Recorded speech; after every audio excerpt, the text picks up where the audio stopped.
Selamat pagi, apa kabar Anda pemirsa? Berjumpa lagi dalam Berita Mataram hari ini. Sejumlah berita penting dan menarik lainnya telah kami siapkan untuk Anda. Di antaranya, 2 orang nelayan diringkus tim gabungan pengawas sumber daya kelautan dan perikanan TNI Angkatan Laut Mataram karena diduga melakukan penangkapan ikan dengan bahan peledak. 2 orang pemuda pengemudi truk ekspedisi antar pulau ditangkap tim Satuan Reserse Narkoba Polresta Mataram karena diketahui membawa narkotika dari luar daerah ke NTB. Memasuki tatanan kehidupan normal baru, sejumlah objek wisata di Kabupaten Lombok Utara mulai dibuka dan dipadati wisatawan domestik sejak awal pekan ini. bersama saya Rian Muhdar, inilah Berita Mataram selengkapnya. 2 orang nelayan diringkus tim gabungan pengawas sumber daya kelautan dan perikanan TNI Angkatan Laut Mataram karena diduga melakukan penangkapan ikan dengan bahan peledak. Selain meringkus keduanya, petugas juga menyita sejumlah bom ikan dan peralatan penyelam sebagai barang bukti. 2 orang warga asal Sumbawa masing-masing berinisial SD 54 tahun dan AR 32 tahun yang berprofesi sebagai nelayan ditangkap tim gabungan pengawas sumber daya kelautan dan perikanan TNI Angkatan Laut karena diduga melakukan pengeboman ikan di wilayah perairan Lombok Timur. Keduanya ditangkap berkat laporan warga nelayan di wilayah Lombok Timur yang resah dengan ulah keduanya kerap menangkap ikan dengan menggunakan bahan peledak yang membahayakan ekosistem laut. Petugas selanjutnya melakukan perburuan dan akhirnya berhasil meringkus keduanya saat tengah beraksi mengebom ikan di wilayah perairan. Tak hanya pelaku, petugas juga menyita sejumlah bahan peledak yang belum digunakan serta peralatan menyelam yang biasa digunakan pelaku saat melakukan kejahatan. Untuk pengakuan dari tersangka itu memang masih kita akan gali lagi setelah ini ya. Ancaman hukumannya kira-kira berapa ini Pak? 6 tahun, denda 1,2. Ancaman maksimal ya itu. Atas perbuatannya, kedua pelaku dijerat pasal 86 ayat 1 dan 84 ayat 1 huruf A Undang-Undang Nomor 31 Tahun 2004 tentang perikanan dengan ancaman hukuman 6 tahun penjara.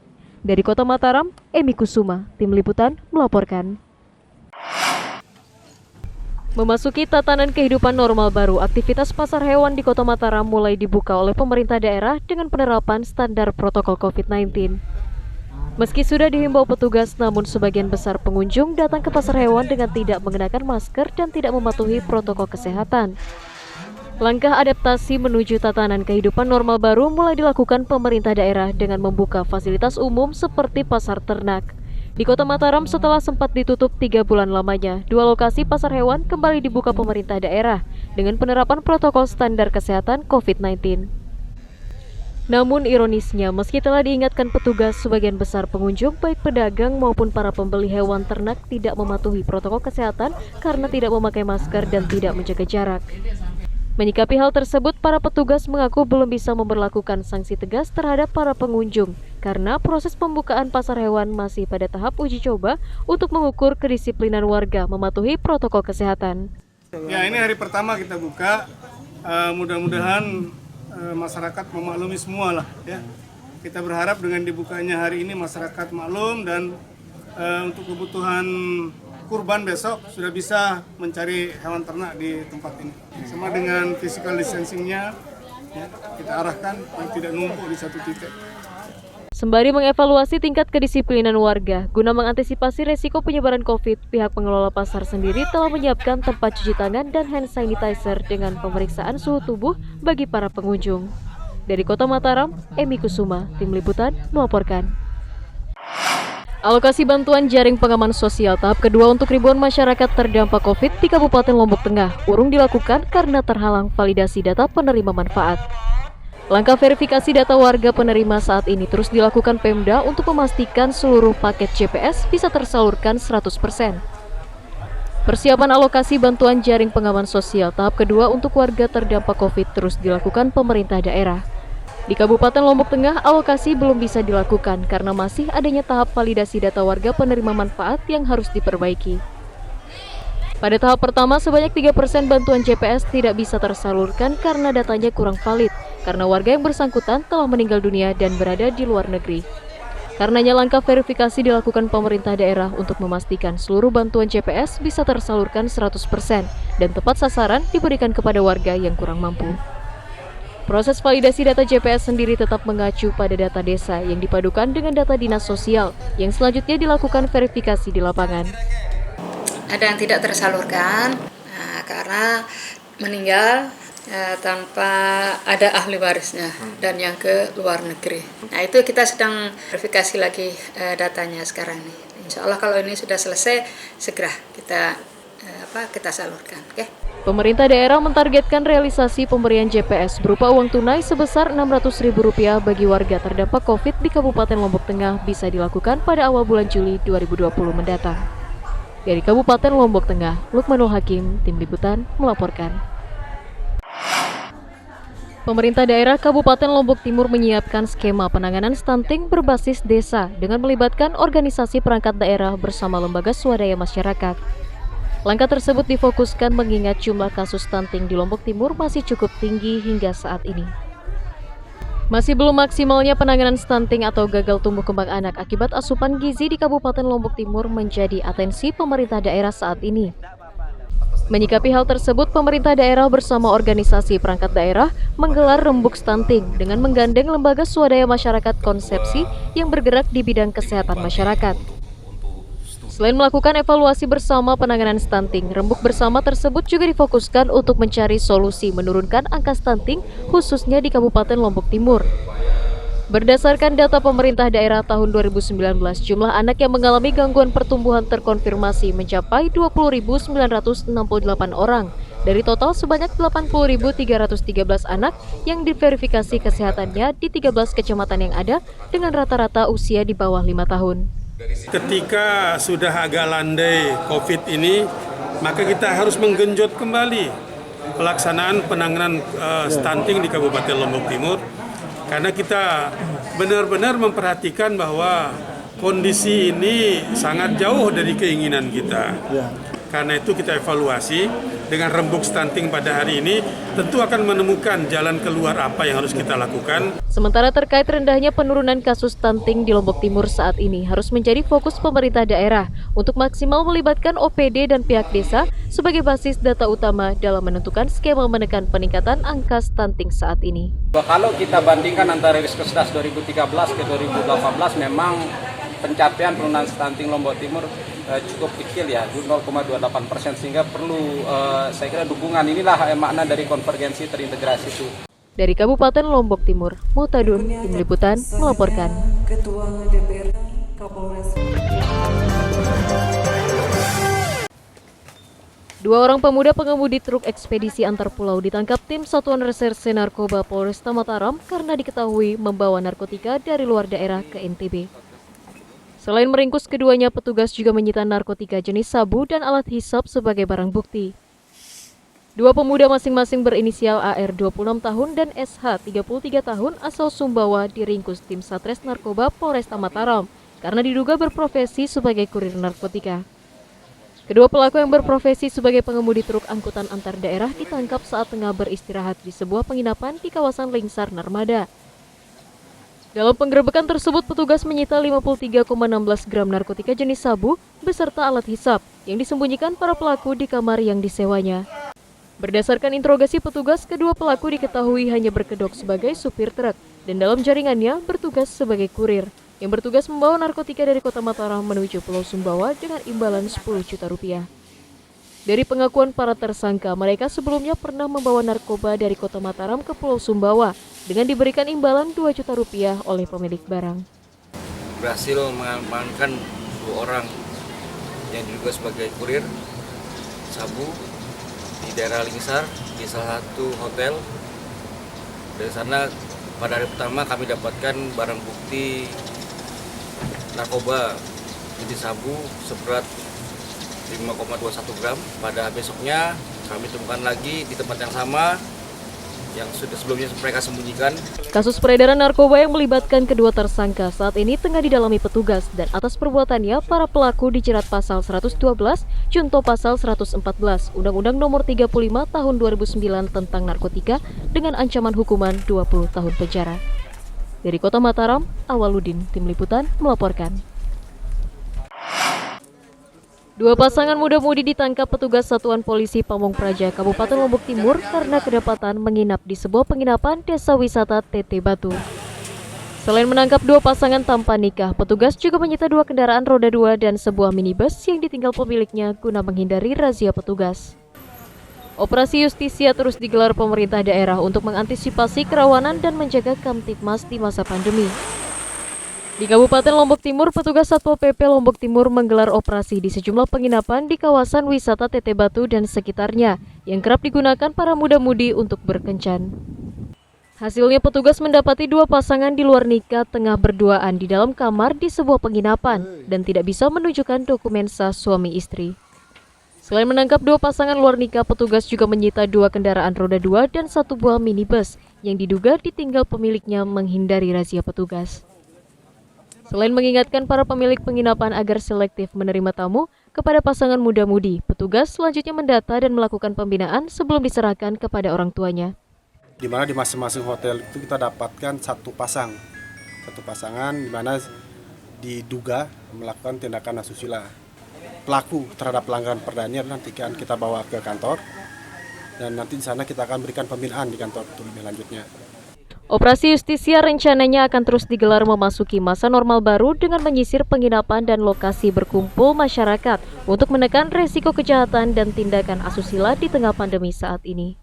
Dari Kabupaten Lombok Timur, Mutadun, Tim Liputan, melaporkan.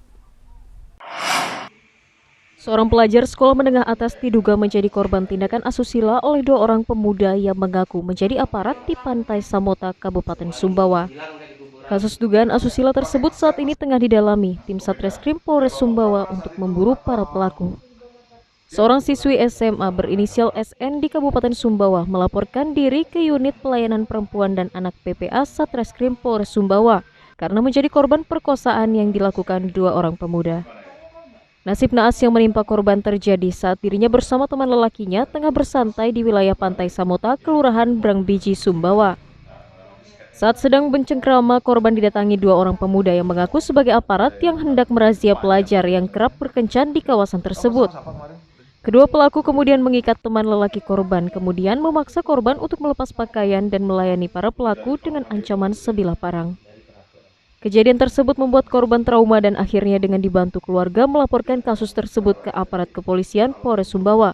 Laporan dugaan pemerkosaan yang terjadi pada 1 orang yang warga di Sumbawa dengan dugaan pelaku mengatakan sebagai aparat. Tentunya kita akan menindaklanjuti.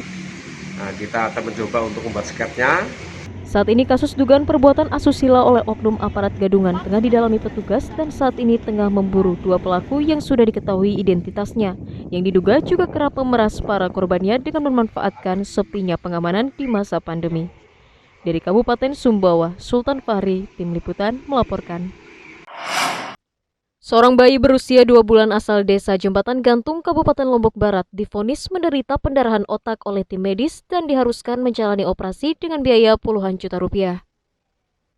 Saat ini pihak keluarga memilih merawat sang bayi di rumah karena keterbatasan ekonomi dan berharap ada bantuan dari pihak terkait. Beginilah kondisi bayi mungil usia 2 bulan bernama Muhammad Fikri, warga desa Jembatan Gantung, Kecamatan Lembar, Kabupaten Lombok Barat, yang divonis tim dokter mengalami pendarahan otak.